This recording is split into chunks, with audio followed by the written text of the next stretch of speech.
ওয়ালা তামুতুন্না ইল্লা ওয়া আনতুম মুসলিমুন। আল্লাহ তাআলা বলেন, আমার বান্দা পূর্ণ মুসলিম না হয়ে, আমার আনুগত্য পুরা না করে মৃত্যুবরণ করো না, কবরে আইসো না। কবরে আসবার আগে একবার না 50 বার, 50 বার না 500 বার মিলাইয়া আসো যে আল্লাহর আনুগত্য পুরা করেছি কিনা। আল্লাহ বলেন হিসাব মিলে আসা। আমরা অনেকের আছে, পুরুষ মানুষ আমরা, আমাদের মহিলারা বাজারের লিস্টি দেয়, দেখবেন মাসিক বাজারের মুদি মালের পেঁয়াজ 10 কেজি, রসুন 3 কেজি এমনি লেখা দেয় না?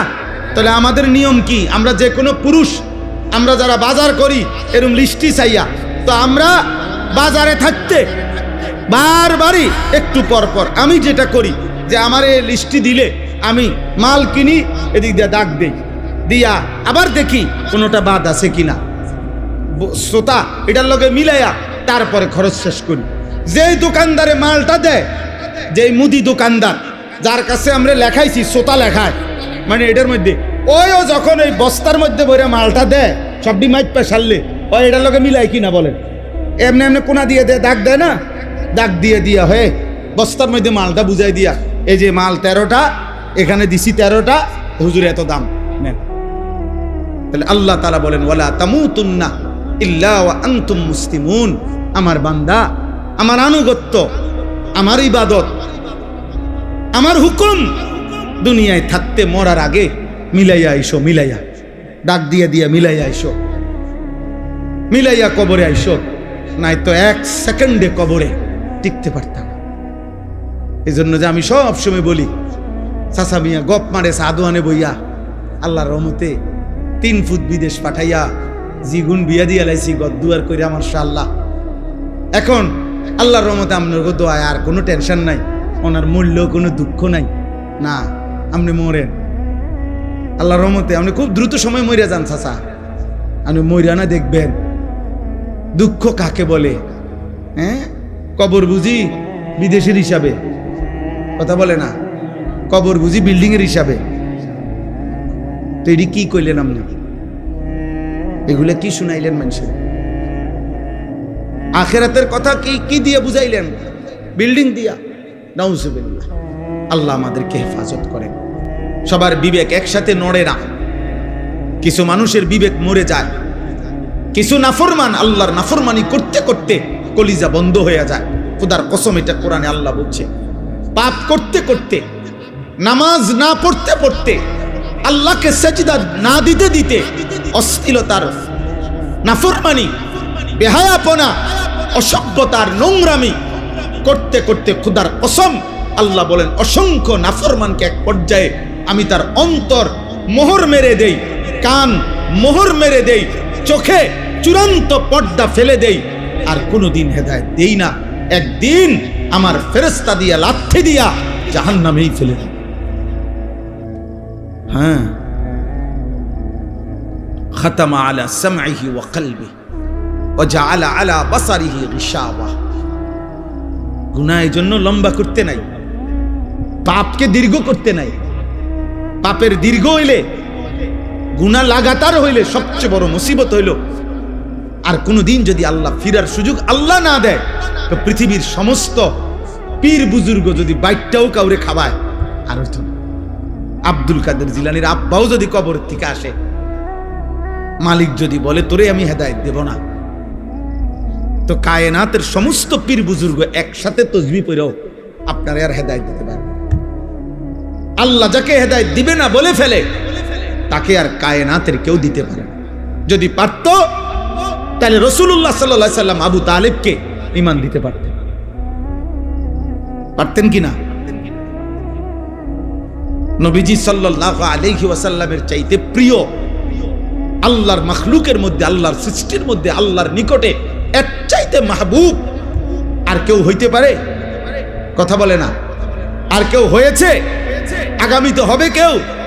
তাহলে সেই তিনি চোখের পানি ফেলে কাঁদতেছে, চোখের পানি ফেলে কাঁদতেছেন।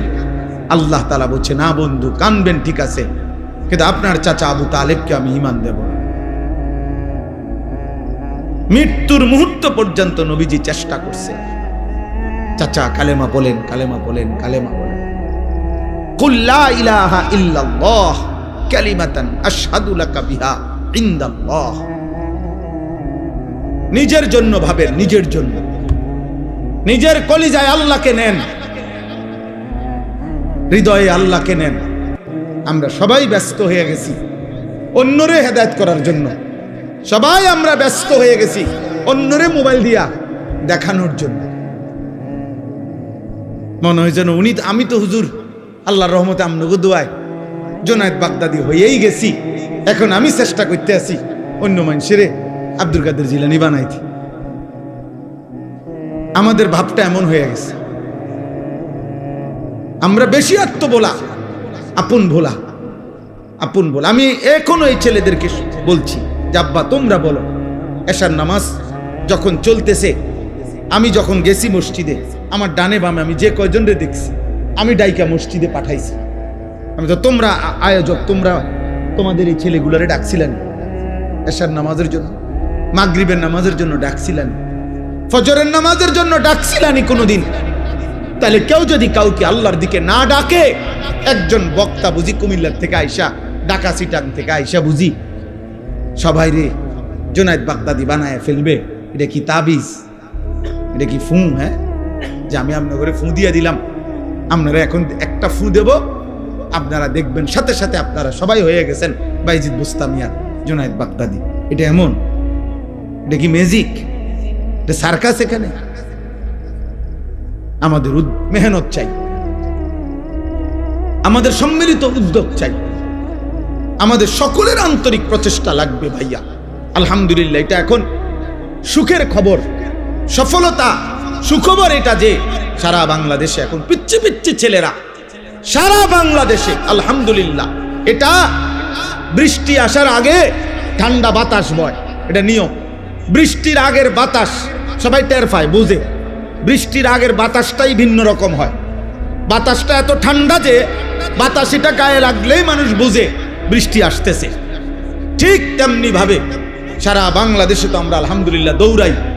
আমরা দেখি এখন ক্লাস 6-এ পড়ে, 7-এ পড়ে, 8-এ পড়ে, এমন ছোট ছোট বাচ্চারাও আল্লাহর কোরআনের মাহফিল, দ্বীনি মাহফিল, এরকম নওজোয়ানরা, ছোট ছোট কিশোর বাচ্চারা মাহফিলের আয়োজন, দ্বীনি মজমার আয়োজন করতেছে।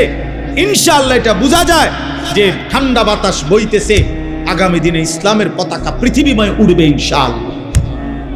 দেখি সমাজ উল্লেখযোগ্য পরিবর্তন হবে।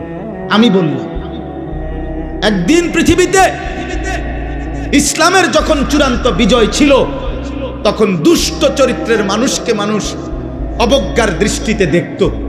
আজ যখন গুনার মাত্রা বেড়ে গেছে, তখন আপনাদের চোখে হুজুর আর মোল্লা এখন আপনাদের কাছে দুর্বল মনে হয়।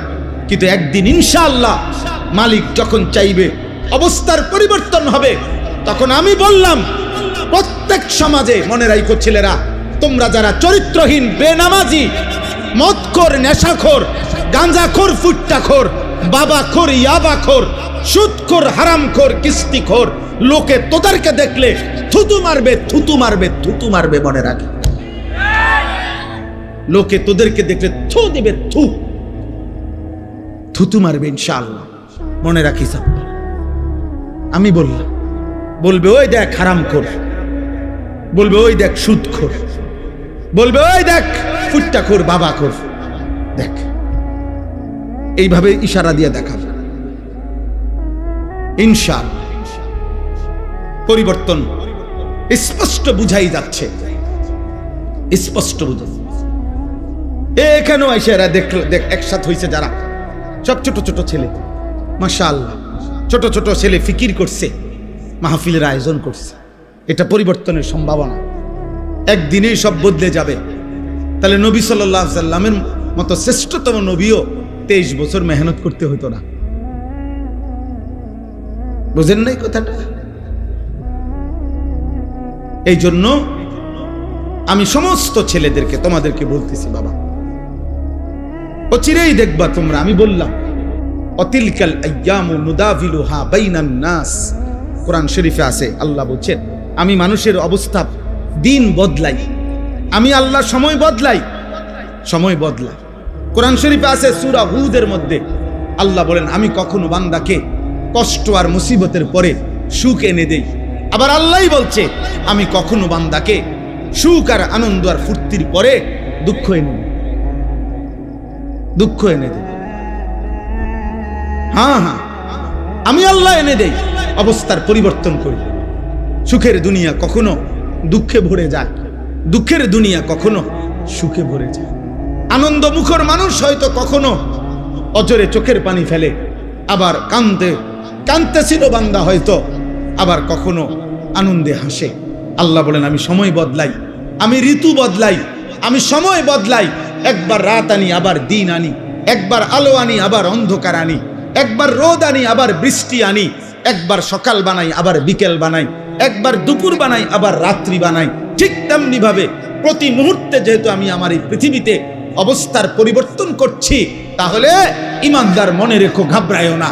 ইমানের বিজয়, কালেমার বিজয়, ইসলামের বিজয়, আল্লাহর দ্বীনের সম্মান, ওলামা, দ্বীনওয়ালা, কোরআনওয়ালা, সেজদাওয়ালাদের সম্মানের দিনও খুব কাছায় গেছে ইনশাআল্লাহ। তোমরা গুনাহ ছাড়ো, অসভ্যতার সীমা ছাড়ায় যাচ্ছ তোমরা। 24 ঘন্টায় যাদের এক ওয়াক্ত নামাজ পড়তে মন চায় না, নাফরমান সন্তান, মনে রাখিস সীমা ছাড়ায় যাচ্ছ।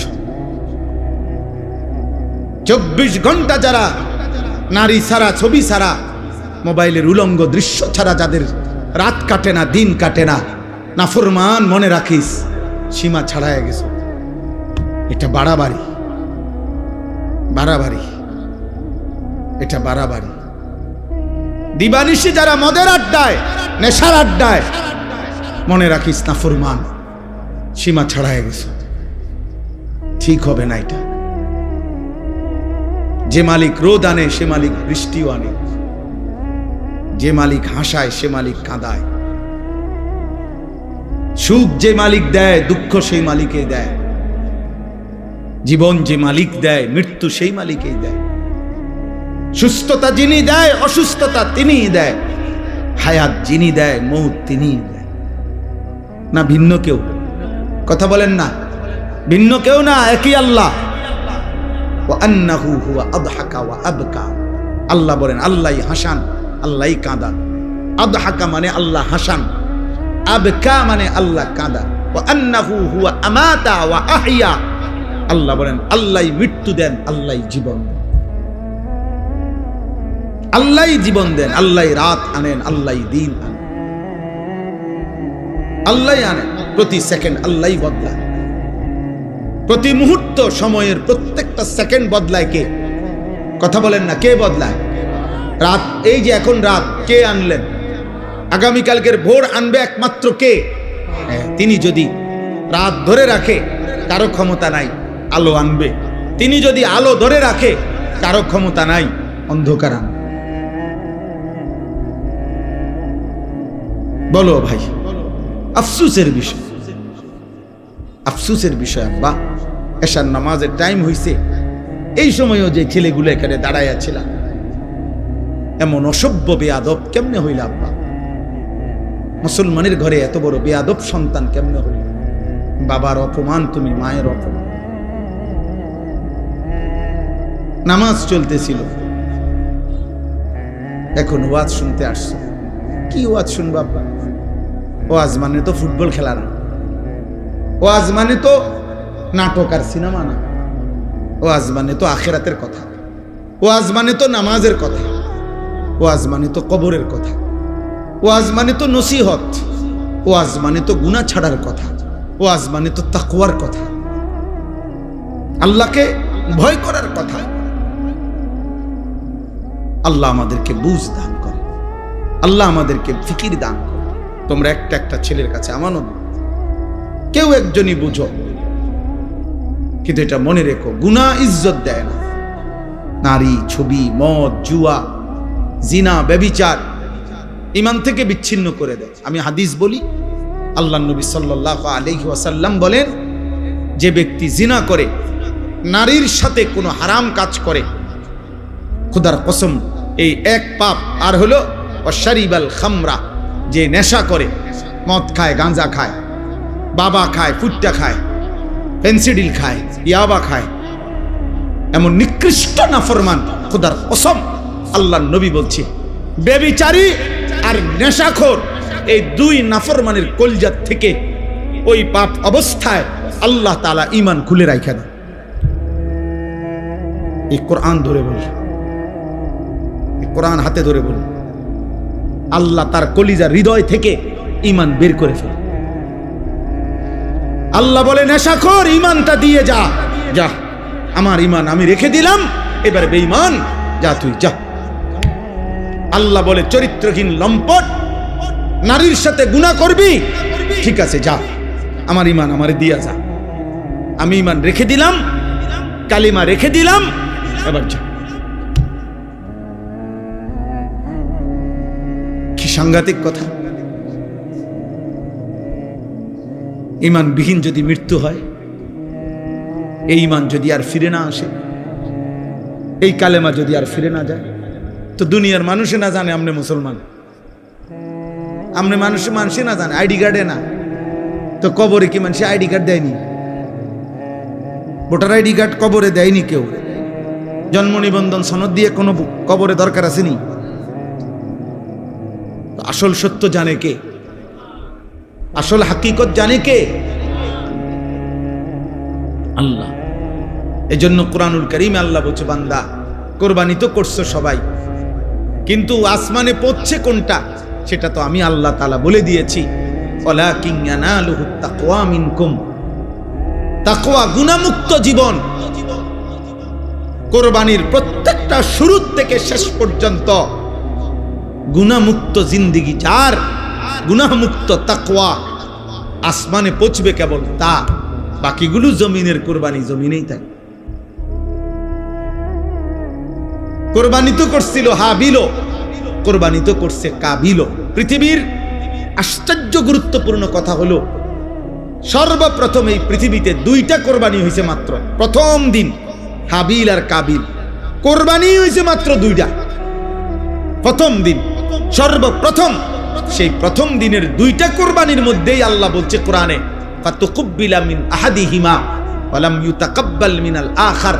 একটা কোরবানি কবুল হলো, একটা কোরবানি কবুল হলো না।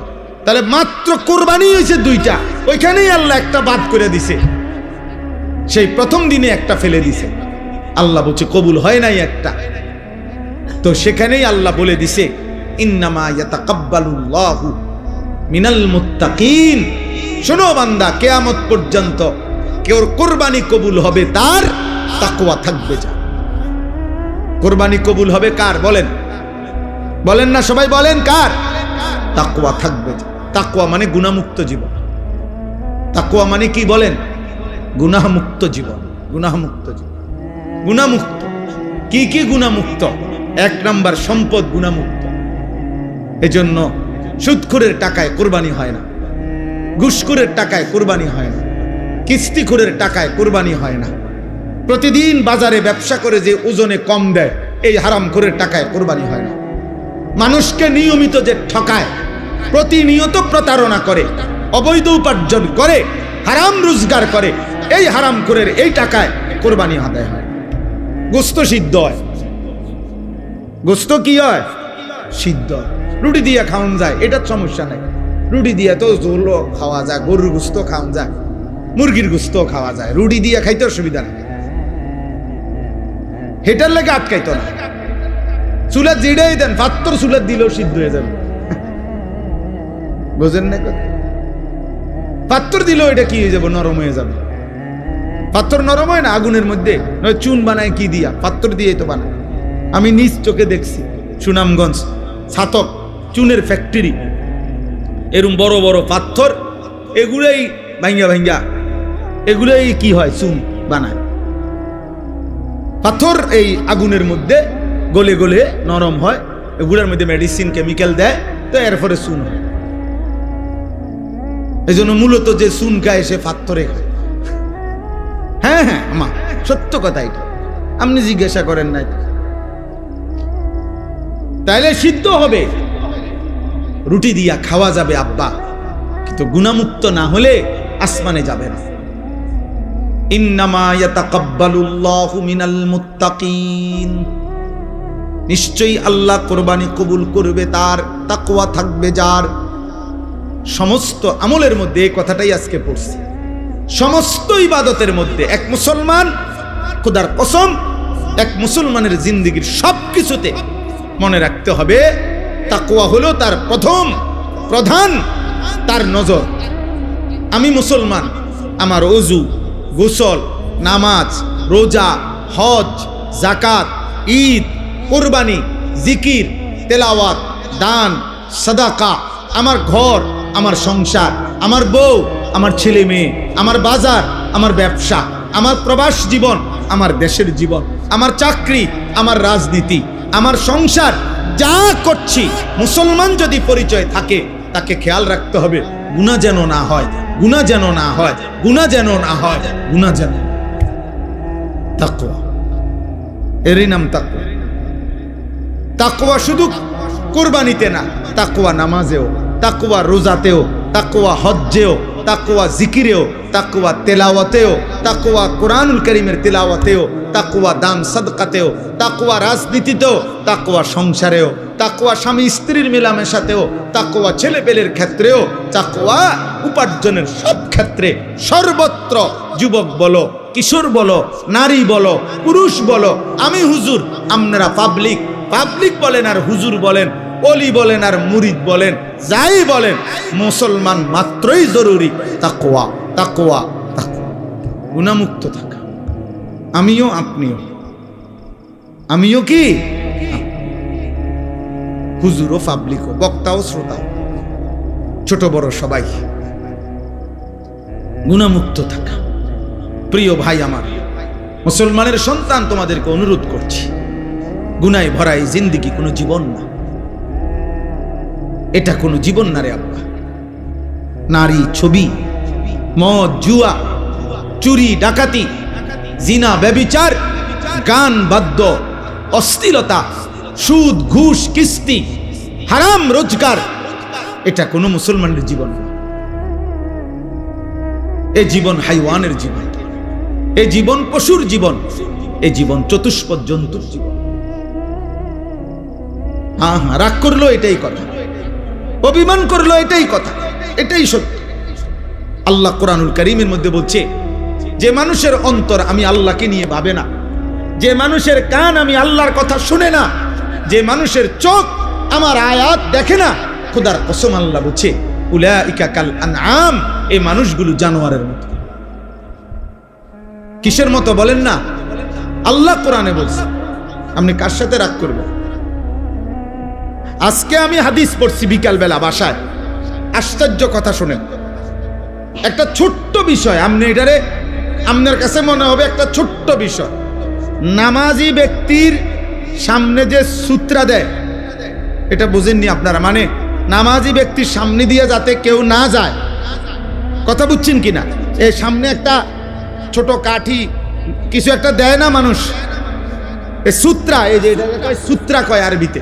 মানে নামাজি ব্যক্তির সামনে কমপক্ষে সেজদার জায়গাটুকু পার করে একটা কিছু থাকা, যাতে করে এই নামাজির এই সামনে কোনো মুসলমান যাতে কি না যায়। তো নবীজি বলছেন, যদি কোনো ব্যক্তি জানতো যে নামাজি ব্যক্তির সামনে দিয়ে অতিক্রম করা কি পরিমাণ গুনাহ, যদি এটা বুঝতো, তাইলে প্রয়োজনে 40 বছর টানা দাঁড়াইয়া থাকে। এক হাদিস।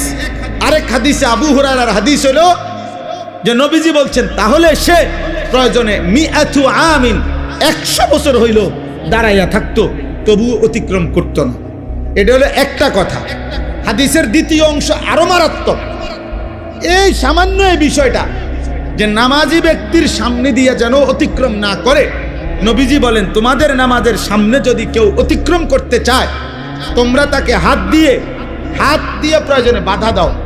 যদি বাধা না মানে, তাহলে তুমি তোমার শক্তি প্রয়োগ করো, মানে হাত জোর করে ধরে রাখো, যেন কোনোভাবে তোমার হাত ধাক্কাইয়া সে যাইতে না পারে।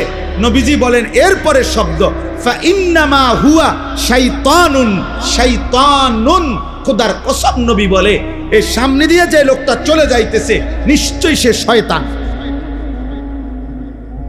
কারে বলছে? এ মানুষ এটারে বলছে, বলছে এটা শয়তান। কত ছোট্ট বিষয়, বিষয়টা সামান্য কিনা, কিন্তু নবীজি বলছে এটা শয়তান। নামাজি ব্যক্তি সামনে দিয়ে গেল কেন? তাইলে যে রাসূল সাল্লাল্লাহু আলাইহি সাল্লাম নামাজি ব্যক্তির সামনে অতিক্রমকারী ব্যক্তিটাকে আর কোনো পাপ নাই, শুধু বেড়াইন দিয়ে গেছে। আর এই কথা বুঝেন নাই? হ্যাঁ, কি চুরি করছে এনে, এরে নবীজি বলছে এটা শয়তান। এখন বাকি নাফরমান যারা নাফরমানি করছে তাদের পরিচয় কি?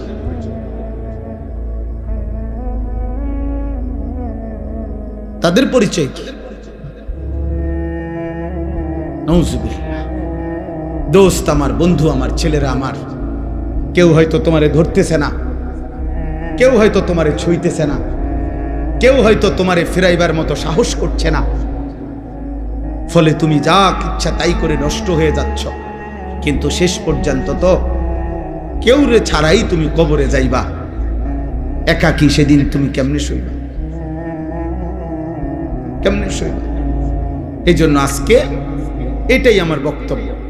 আমি কোরআনুল কারীমের যে আয়াতটা পড়ছি সূরা আলে ইমরানের 4 নম্বর পারা 3 নম্বর সূরা 102 নম্বর আয়াত, আল্লাহ তাআলা বলছেন, হে ঈমানদারগণ, ইত্তাকুল্লাহা হাক্কা তুকাতিহ, তোমার সবটুকু সাধ্য দিয়ে, তোমার সবটুকু সামর্থ্য দিয়ে ঈমানদার মুমিন আল্লাহকে ভয় করো, তাকওয়া অবলম্বন করো, গুনাহ থেকে বাঁচো, গুনাহ থেকে বাঁচো, গুনাহ থেকে বাঁচো, গুনাহ থেকে বাঁচো। সবটুকু সামর্থ্য দিয়ে তুমি যুদ্ধ করো, তুমি প্রাণপণ লড়াই করো, তুমি সর্বোচ্চ হিম্মত করো যে আল্লাহ, আমি বেঁচে থাকতে জেনে বুঝে আমি আপনার নাফরমানি করব। আল্লাহ বলছে, বান্দা এটা তোমার কাছে আমার চাওয়া, কারণ তুমি মুমিন। ইয়া আইয়ুহাল্লাযীনা আমানু, তুমি মুসলমান। তুমি হিন্দু হইলে আমি বলতাম না, তুমি ইহুদির বাচ্চা হইলে তোমার আমি বলতাম না, তুমি খ্রিস্টান হইলে আমি বলতাম না, তুমি বৌদ্ধ হইলে আমি বলতাম না, তুমি যদি বলতা তুমি মুরতাদ, নাস্তিক, বেঈমান, আল্লাহ বলে তাইলে আমি তোমারে বলতাম না। কিন্তু তুমি বলছো তুমি মুসলমান, এই জন্য তোমাকে বলছি। এখন আমরা যারা এখানে দাঁড়ায়া বসে আছি, আমরা নিজেকে মুসলমান বলি তো? কথা বলে না? ছেলেরা বলো না তোমরা মুসলমান? সবাই বলো তো। তোমাদেরকে আল্লাহ বলছে, ইত্তাকুল্লাহা হাক্কা তুকাতিহ, আল্লাহকে ভয় করো। আল্লাহ গুনাহ ছেড়ে দাও। আল্লাহকে ভয় করার প্রথম তর্জমা গুনাহ বর্জন করো। এই জন্যই তো বলছে আল্লাহ, যদি গুনাহই ছাড়তে না পারো বান্দা, আমার ঈমান আমারে দিয়া দাও, লাগবে না, যা। তোমার মতো 2-4 জন নষ্ট মানুষ ঈমানদার না হইলেও আমার আখিরাতে অসুবিধা হবে না, আমার জান্নাতেও লোকের ঘাটতি হবে। এই জন্য নবীজি বলছে যে মদখোরের কলিজার থেকে, নেশাখোরের কলিজার থেকে আল্লাহ ঈমান রাইখা দেয়, যে দিয়া যা। জিনা ব্যভিচার করে যে নারীর সাথে, হারাম প্রেম, হারাম সম্পর্ক, অশ্লীলতা যে করে, আল্লাহ তার হৃদয় থেকে ঈমান রেখে দেয়, যা আমার ঈমান আমার দিয়া যা, যা যা বেঈমান, এবার যা বাইর।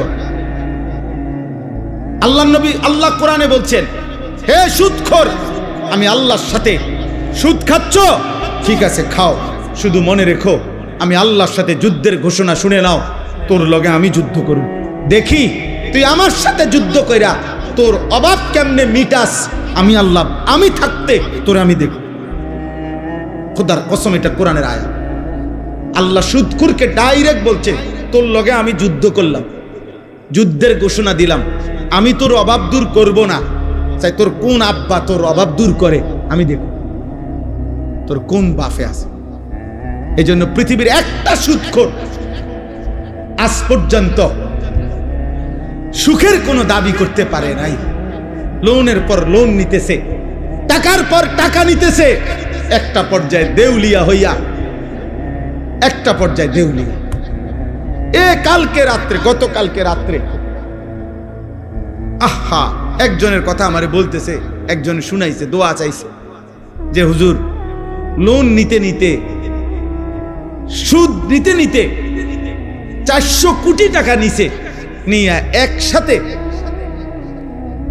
বড় বড় প্রকল্প 6টা কোটি কোটি টাকা খরচ করে এক একটাতে ব্যয় করে সাজাইছে। এখন যারা টাকা নিছে দিছে উনারে, সবাই একসাথে টাকা খুঁজতেছে। এখন সে সুদের টাকা সুদ করবে নাকি বেচা কিনা কইরা টাকা উঠাবে, পুঁজি আনবো না লাভ আনবো, কোনো কিছু নাই। একেবারে কসম শুনাইতেছে যে শেষ পর্যন্ত এখন দেউলিয়া হইয়া বাড়ি ছাড়া। আর এই গত 3-4 মাস আগে স্ত্রী, ওই লোক বলতেছে আমার কাছে চোখের পানি ফেলার মতো, বলতেছে হুজুর উনার স্ত্রীর পায়ে ধরে রয়েছে, বউয়ের পাও ধরে রয়েছে ওই কোটি কোটি টাকার মালিক, যে তুমি আমারে ছেড়ে যাইও না, আমার এখন আর কিচ্ছু নাই। বেটি বলে না, তোর কাছে যেহেতু কিছুই না, সম্পদ কিচ্ছু নাই, আমি তোর মতো ফকিরের কাছে থাকবো না, কয়ে বউ চলে গেছে। আহা, দুনিয়া তারে আজ কোথায় নিয়ে গেছে, হারাম তাকে আজ কোথায় নিয়ে গেছে। আজ ঘর হারা, স্ত্রী হারা, মানুষের সাথে সম্পর্ক হারা। এজন্য গুনাহ ইজ্জত দেয় না আব্বা, আজ না হোক কাল লজ্জিত করে। এটাই আমার শেষ কথা। আমি অনুরোধ করলাম, গুনাহ ইজ্জত দেয় না, গুনাহ সম্মান দেয় না। তোমরা যারা ইনসাফ যদি থাকে, বিবেক যদি থাকে, আব্বা একটা ছেলেকে বলি, তোমরা যারা নামাজ পড়ো না, আল্লাহর সাক্ষী রেখা যদি এখানে আইসা দাঁড়ায়া বলো তোমার বিবেক কি বলে, এই সমাজের মানুষ তোমারে কি মনে করে?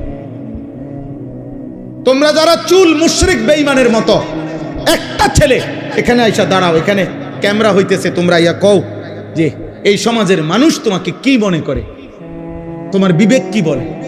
তোমরা যারা নারী দেখো, ছবি দেখো, অশ্লীল দৃশ্য দেখো, উলঙ্গ নাচ গান নর্তকীর ছবি দেখো, তোমার মতো হাইওয়ানকে, তোমার মতো মানুষরূপী পশুকে এই সমাজের মানুষ কি ভাবে? চলো এখন ইয়া হোক, এখানে তো মানুষ আছে, তুমি জিজ্ঞাও আইও একজন যে ভাই আমি 5 ওয়াক্ত নামাজের একটা সেজদা আজকের দিনে দেই নাই, আপনাদের বিবেচনা কেমন আমারে মনে হয়? তো তুমি এসে দাঁড়ায় কও, যদি সুযোগ থাকতো, মুক্ত অনুমতি থাকতো, তো সবাই তোমার একটা একটা জুতা দিয়ে বাড়ি দিল। হয়তো এদ্দুর সাহস করবে না মানুষ, পারবে না হয়তো এদ্দুর হিম্মত করতে, কিন্তু বাস্তবতা হইল থুতু মারারই যোগ্য যে আমরা তো তোকে এতটা নাফরমান ভাবি নাই। তুমি বলো, চ্যালেঞ্জ করো, এখন আসো। আবার আমরা যারা নামাজ পড়ছি তো আমরাও বলি যে আমরা আজকে ফজর থেকে এশা পর্যন্ত খোদার কসম 5 ওয়াক্ত নামাজ মসজিদের জামাতে পড়ছি। আমি বললাম, তো এবার মানুষ তুমি জিজ্ঞাসা করো যে উনার ব্যাপারে আপনাদের মন্তব্য কি, আর যে নামাজ পড়ে নাই 5 ওয়াক্ত তার ব্যাপারে মানুষের মন্তব্য কি? মুক্ত মঞ্চে সবার সামনে দেখা যাক। কথা বুঝেন নাই? এখানে দেখা হোক। অতএব দোস্ত, এটাই কথা, ঈদ পরবর্তী কথা এটাই। কোরবানির ঈদ বলি আর রোজার ঈদ বলি, রমজান বলি আর হজ বলি, নামাজ বলি আর সেজদা বলি, সমস্ত ইবাদতের টার্গেট আমার জীবনে যেন তাকওয়া আসে। আমার জীবনে যেন কি আসে? তাকওয়া। গুনাহমুক্ত জীবন, আল্লাহকে ভালোবাসা, গুনাহকে বর্জন করা। ওয়ালা তামুতুন্না ইল্লা ওয়া আনতুম মুসলিমুন। আল্লাহ তাআলা বলেন, আমার বান্দা পূর্ণ মুসলিম না হয়ে, আমার আনুগত্য পুরা না করে মৃত্যুবরণ করো না, কবরে আইসো না। কবরে আসবার আগে একবার না 50 বার, 50 বার না 500 বার মিলাইয়া আসো যে আল্লাহর আনুগত্য পুরা করেছি কিনা। আল্লাহ বলেন হিসাব মিলে আসা। আমরা অনেকের আছে পুরুষ মানুষ, আমাদের মহিলারা বাজারের লিস্টি দেয়, দেখবেন মাসিক বাজারের মুদি মালের পেঁয়াজ 10 কেজি, রসুন 3 কেজি এমনি লেখা দেয় না? তাহলে আমাদের নিয়ম কি? আমরা যে কোনো পুরুষ, আমরা যারা বাজার করি এরকম লিস্টি চাইয়া, তো আমরা বাজারে থাকতে বারবারই একটু পর পর আমি যেটা করি যে আমার এই লিস্টটি দিলে আমি মাল কিনি, এদিক দিয়ে দাগ দেই, দিয়া আবার দেখি কোনোটা বাদ আছে কিনা, শ্রোতা এটার লগে মিলাইয়া তারপরে খরচ শেষ করি। যেই দোকানদারে মালটা দেয়, যেই মুদি দোকানদার যার কাছে আমরা লেখাইছি শ্রোতা লেখায়, মানে এটার মধ্যে ওইও যখন ওই বস্তার মধ্যে ভরে মালটা দেয় সবটি মাইপা সারলে ওই এটার লগে মিলাই কিনা বলেন, এমনি এমনি কোনা দিয়ে দেয়, দাগ দেয় না, দাগ দিয়ে দিয়া হয়ে বস্তার মধ্যে মালটা বুঝাই দিয়া, এই যে মাল 13টা, এখানে দিছি 13টা, হুজুর এত দাম নেন। তাহলে আল্লাহ তাআলা বলেন ওয়ালা তামুতুন্না ইল্লা ওয়া আনতুম মুসলিমুন, আমার বান্দা, আমার আনুগত্য, আমার ইবাদত, আমার হুকুম দুনিয়ায় থাকতে মরার আগে মিলাইয়া আইসো, মিলাইয়া ডাক দিয়ে দিয়া মিলাইয়া আইসো, মিলাইয়া কবরে আইসো, নাই তো 1 সেকেন্ডে কবরে টিকতে পারতাম। এই জন্য যে আমি সব সময় বলি, চাচা মিয়া গপ মারে সাদুয়ানে বইয়া আল্লাহর রহমতে 3 ফুট বিদেশ পাঠাইয়া জিগুন বিয়া দিয়া লাইছি গদ্দুয়ার করে আমার শাল্লাহ। এখন আল্লাহর রহমতে আপনার দোয়ায় আর কোনো টেনশন নাই, ওনার মূল্য কোনো দুঃখ নাই। না, আপনি মরেন আল্লাহর রহমতে, আপনি খুব দ্রুত সময় মরিয়া যান চাচা, আপনি মরিয়া না দেখবেন দুঃখ কাকে বলে।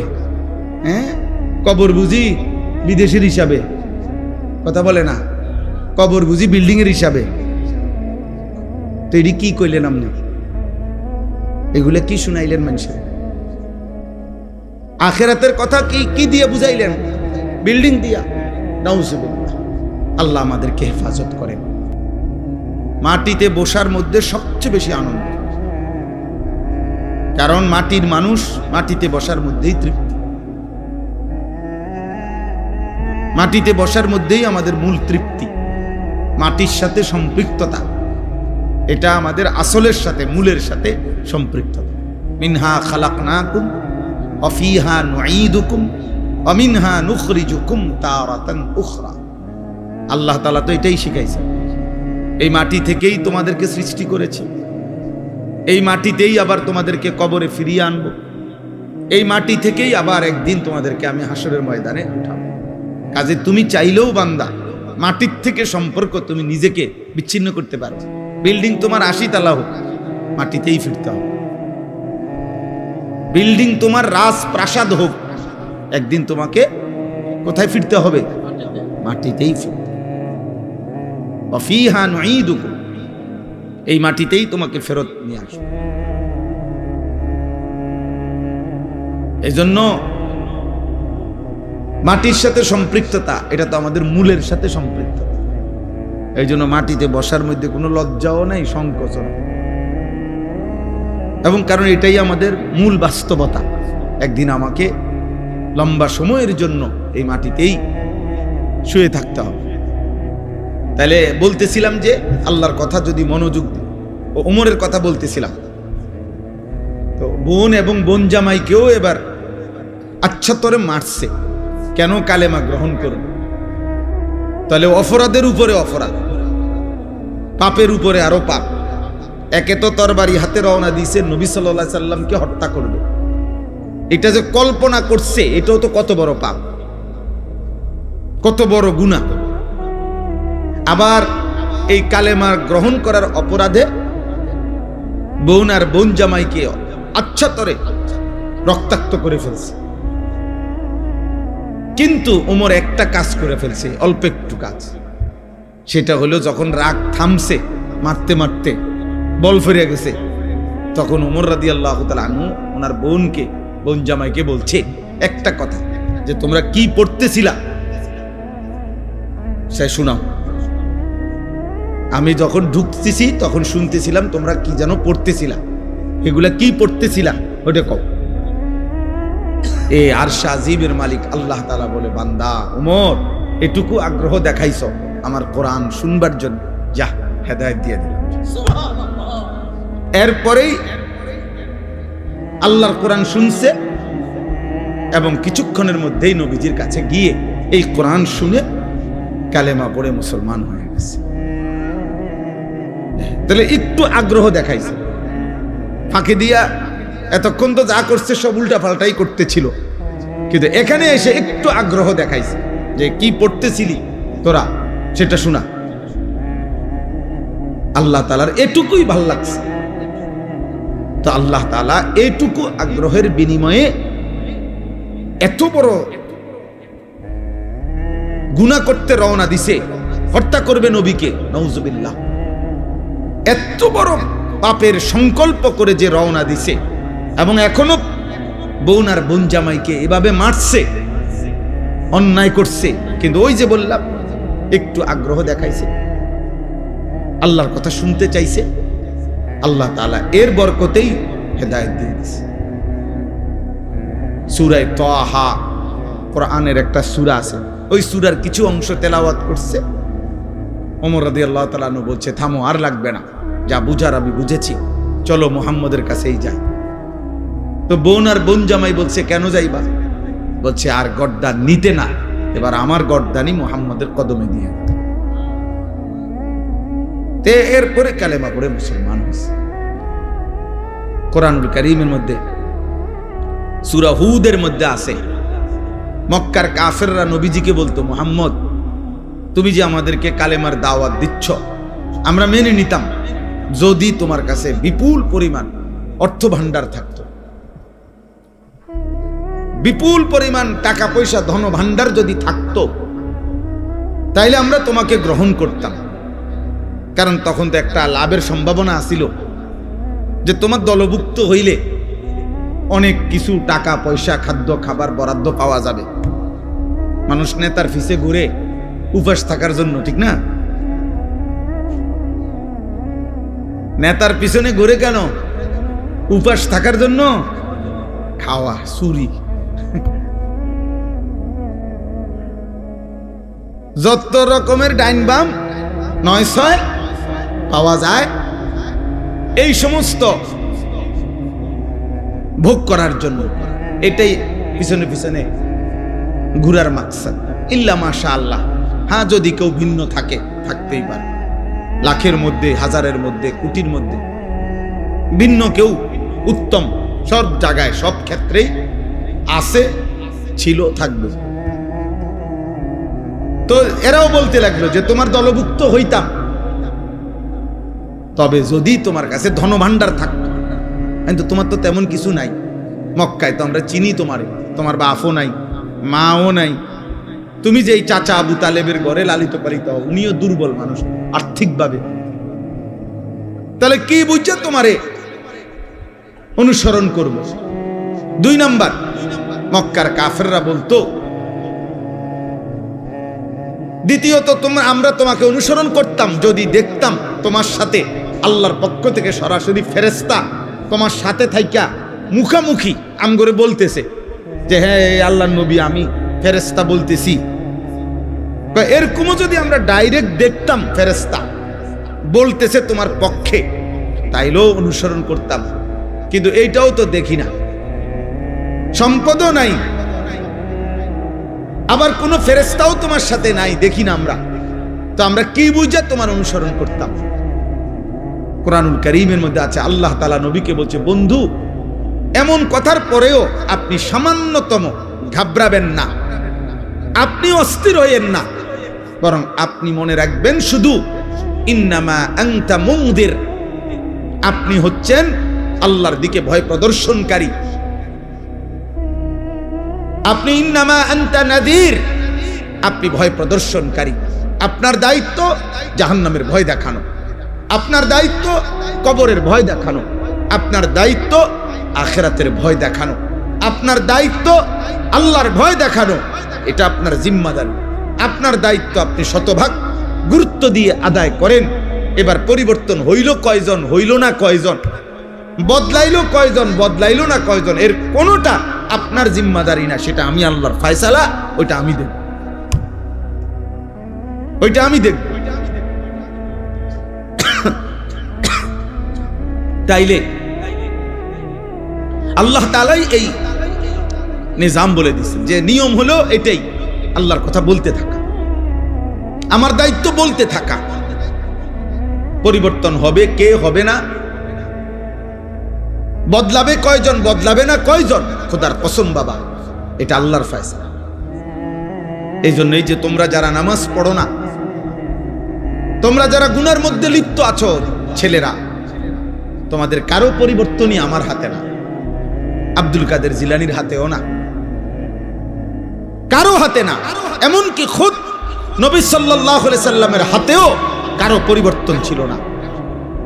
সমস্ত সিদ্ধান্ত একক একজনই, শুধু আল্লাহর হাতে। শুধু কার হাতে? যার কারণে আমাদের নবী সাল্লাল্লাহু আলাইহি সাল্লামের বলা দাওয়াতে কেউ কালেমা পড়ছে, আবার নবীজির দাওয়াতেও কেউ কালেমা প্রত্যাখ্যান করছে, গ্রহণ করে না। কেউ এক কথাতেই কালেমা পড়ছে।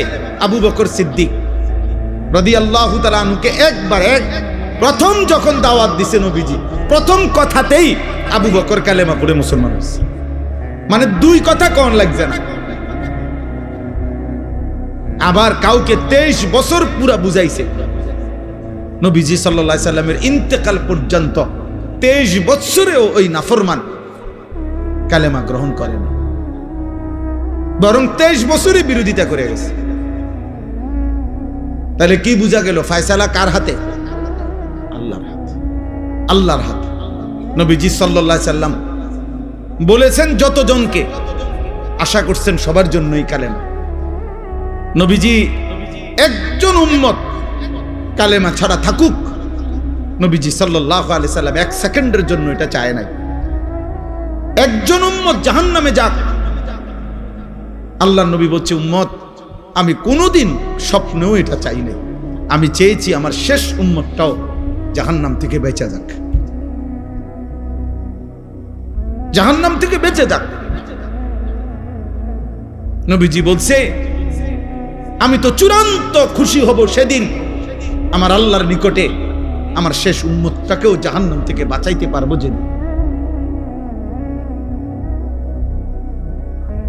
এইভাবে নবী সাল্লাল্লাহু আলাইহি সাল্লামের আগ্রহ ছিল। ফালাআল্লাকা বাখিউন নাফসাকা আলা আথারিহিম। ভাইয়া না বসলে ফায়দা হবে না, এই দাঁড়াইয়া থাইকা লাভ হইতো না আর কি, বলে নিলাম আর আপনি বুঝতেন না। দাঁড়াইয়া ওয়াজ কলিজায় ঢোকে না, তামসা সাউন্ড যায় শুধু, আর যাইবার সময় চটফুটি খাইয়া যাবেন গাড়ি।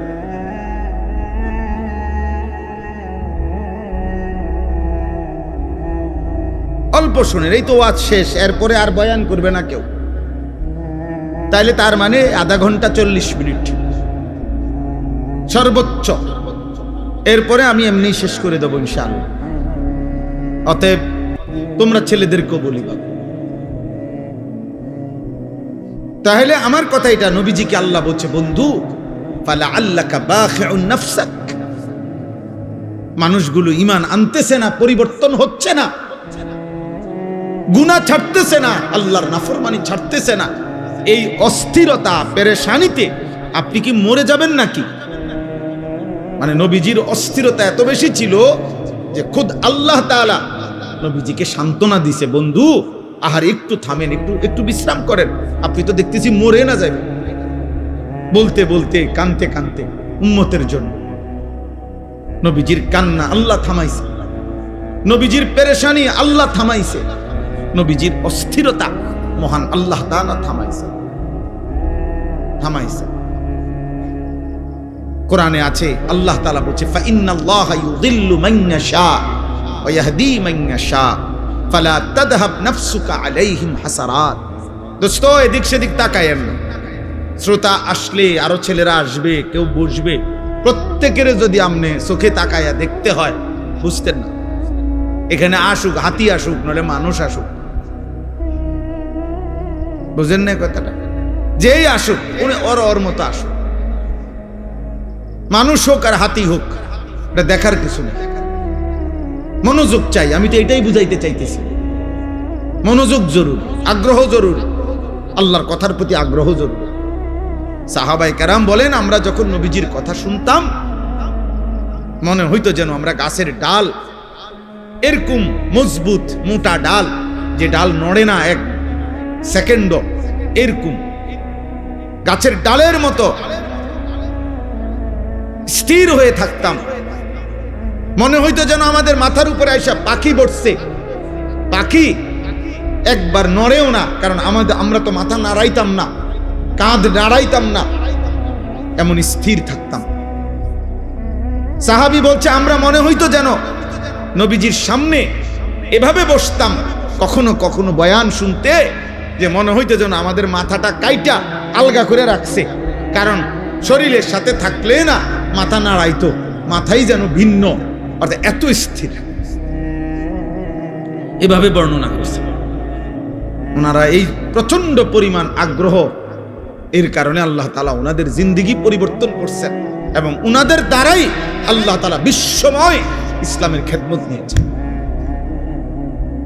আমরা তো অধিকাংশ মুসলমান আব্বা নিজের এই পেট পিঠ, নিজের এই ছোট্ট একটু শরীর, এটুকুর সাজ সজ্জা, এটুকু শরীরের আরাম আয়েশ ভোগ বিলাসিতা, এই পেশাব পায়খানা আর এই পেটের চাহিদা আর লজ্জাস্থানের চাহিদা, আহা, বহু নিকৃষ্ট মানুষের জিন্দেগির 24 ঘন্টা হয় পেটের চাহিদা নয় লজ্জাস্থানের চাহিদা। এই দুই চাহিদার জন্যই জীবন শেষ, রাত শেষ হয়, দিন শেষ হয়, মাস যায়, সপ্তাহ যায়, আল্লাহ কোথায়, নবী কোথায়, ইসলাম কোথায়, দিন কোথায়, ধর্ম কোথায়, আখেরাত কোথায়, কিচ্ছুর কোনো ধার ধারে না। হয় পেটের ক্ষুধা আর নাই তো লজ্জাস্থানের ক্ষুধা। এই হাইওয়ান মনে করছে আর 10টা চতুষ্পদ জন্তু জানোয়ারের মতো আমার জীবনও এটাই, আমার জীবনও এটাই, পেটের ভোগ, লজ্জাস্থানের ভোগ, এই দুই চাহিদা পূরণ করে। দিনভর হয়তো খায় নয়তো মোবাইল টিপে, খাইলে পেট ভরে আর মোবাইল দেখলে লজ্জা, নারীর চাহিদা, লজ্জাস্থানের চাহিদার জন্য অশ্লীল ছবি, উলঙ্গ দৃশ্য, জিনা ব্যভিচারের দৃশ্য, এই দেখে। মানে হাইওয়ান শুধু এই দুই জিনিসের পিছনেই জিন্দেগি শেষ, আর জীবনের কোনো উদ্দেশ্য নাই, আসা যাওয়া নেই। কিন্তু সত্যিকার মোমেন যে, তার কলিজায় সারাক্ষণ আখেরাতেই থাকে, তার ফিকির আখেরাত, তার ফিকির আখেরাত। হাদিসের মধ্যে আছে সাহাবায়ে কেরাম বলতেন নবীজিকে দেখলেই মনে হইতো সারাক্ষণ কি যেন ভাবতেছে, নবীজির চেহারা মুবারকের দিকে তাকাইলেই মনে হতো মুতাওয়াসিল আল আহজান দাইমাল ফিকর, সারাক্ষণ তিনি চিন্তাই করছেন, ফিকিরই করছেন, কিভাবে আমার একটা একটা উম্মতকে জাহান্নাম থেকে বাঁচাবো, আর কেমনে বললে, আর কি বললে, আর কিভাবে বললে, আর কতভাবে বললে, আর কি কি উদ্যোগ নিলে আমার উম্মত জাহান্নাম থেকে বাঁচবে, নামাজ পড়বে, আল্লাহ চিনবে। এই ফিকিরই সারাক্ষণ নবীজি সাল্লাল্লাহু আলাইহি সাল্লাম করতেন, এই ফিকিরই করতেন। একজন বাবার এটাই উচিত, একজন মার এটাই উচিত, একজন মানব দরদি সমাজ সেবক তার মূল দায়িত্ব এটাই ভাবনা যে মানুষ কেমনে জাহান্নাম থেকে বাঁচবে, মানুষ কেমনে আল্লাহর কাছ থেকে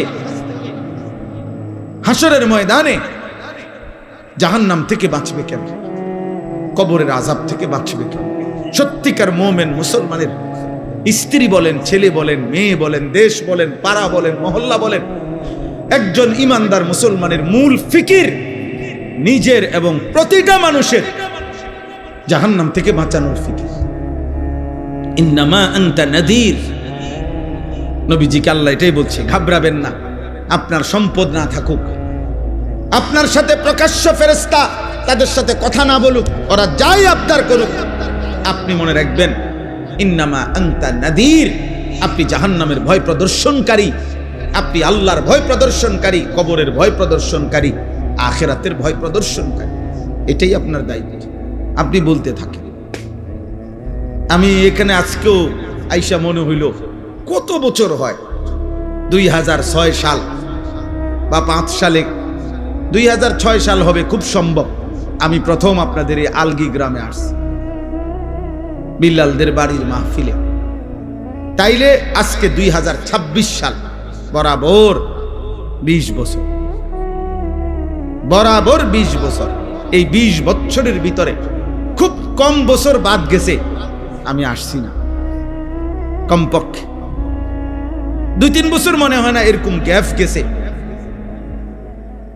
মনে হয় না। টানা এ কোনো না কোনো পারপাসে, এখানে হোক আর ওই পাড়া হোক আর এই পাড়া হোক, ছেলেরা করুক আর বুড়ারা করুক, হুজুররা করুক আর জওয়ানরা করুক, কোনো না কোনো মাহফিলে আসা যাওয়া ছিল। তাহলে 20 বছর পরেও আজও ওই একই বক্তব্য, একই কথা, যে হুজুর মাদকের বেড়ে গেছে, জুয়া বেড়ে গেছে, অশ্লীলতা বেড়ে গেছে, নেশা বেড়ে গেছে। তার মানে প্রতিনিয়ত এই পাপ, গুনাহ, এই অশ্লীলতা, এই বেহায়াপনা। কারণ আমরা অল্প কয়েকজন মানুষ হয়তো ভাবি মানুষকে গুনাহ থেকে ফিরাবার, আর সংখ্যাগরিষ্ঠ একটি জাতির, একটি দেশের, একটি রাষ্ট্রের, একটি সমাজের সংখ্যাগরিষ্ঠ মানুষ চায় অশ্লীলতা আরো বেড়ে যাক, অসভ্যতা বেড়ে যাক।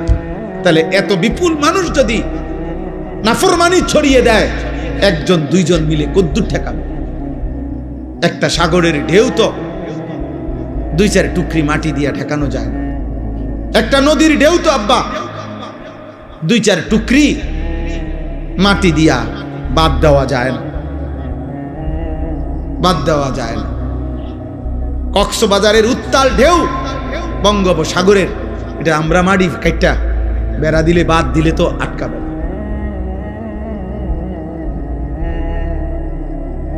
এই জন্য আমি ছেলেদেরকে বলছি, এখন ওই রুমের মধ্যে বসে বলছি যে আব্বা, তোমার সমাজ, তোমাদের গ্রাম, তোমরাই ভাবতে হবে। আমি আরেক জায়গার থেকে আসছি, আরেক জায়গার থেকে এসে আবার চলে যাব, কিন্তু যার যার সমাজ, যার যার বাবা মা, যার যার সমাজের অভিভাবক, ওনাদেরই দায়িত্ব ওনাদের সমাজের সন্তানদেরকে আল্লাহর দিকে ফিরানো। আলগা হুজুর দিয়া বলাই যাবে 1 ঘন্টা, আধা ঘন্টা, 2 ঘন্টা, কিন্তু পরিবর্তনের জন্য আপনাদের সম্মিলিত উদ্যোগ, এবং 2 জন ছেলে, 1 জন ছেলেও যদি থাকো, ছেলেরা তোমাদের মধ্যে কেউ, যে সমাজ মানুষের চুরি, জিনা, মদ, জুয়া, নারী, বেহায়াপনা, অশ্লীলতা দেখে যদি কারো কলিজার মধ্যে ভাবনা আসে, আহা আমার সমাজ কি করছে, তাইলে তোমারই দায়িত্ব, তুমি উদ্যোগ নাও, নাই তো পরিবর্তন আসবে না, পরিবর্তন আসবে না। এ মোবাইলে ছবি দিলেন, ফেসবুকে ছবি দিলেন, আমরা মাহফিল করেছি, হুজুর আসছেন, শ্রোতা আসছে, শ্রোতা গেছে, কারো 10টা ছবি, কারো 20টা ছবি মোবাইলে দিয়া দিছে, এরপরে নতুন ছবি আইসা পিছনের গুলারে ফেলে দিছে। এইগুলার কোনো কিচ্ছু আসে যায় না, কিচ্ছু আসে যায় না। এই জন্য আমি সবার কাছে বলি, আপনারা যারা আছেন, ছেলেরা তোমরা যারা আছো, আল্লাহ আমাদের সবাইকে কবুল করেন। আজকের এই আলগি নওজওয়ান, এই ছোট্ট ছোট্ট কিশোর ছেলেগুলো যারা এই মাহফিলটা সাজিয়েছে, আল্লাহ আমাদের সবাইকে কবুল করে নেন। আল্লাহ পাক তাদেরকে উত্তম বিনিময় দান করেন। ছেলেরা মদের আড্ডা, জুয়ার আড্ডা, নারীর আড্ডা, জিনার আড্ডা, ব্যভিচারের আড্ডা ছেড়ে দেওয়া, জীবনটা সুন্দর করো, জীবনটা সুন্দর করো। আল্লাহ আমাদের সবাইকে কবুল করে নেন। এই মাদ্রাসা আল্লাহ তাআলা কবুল করে নেন।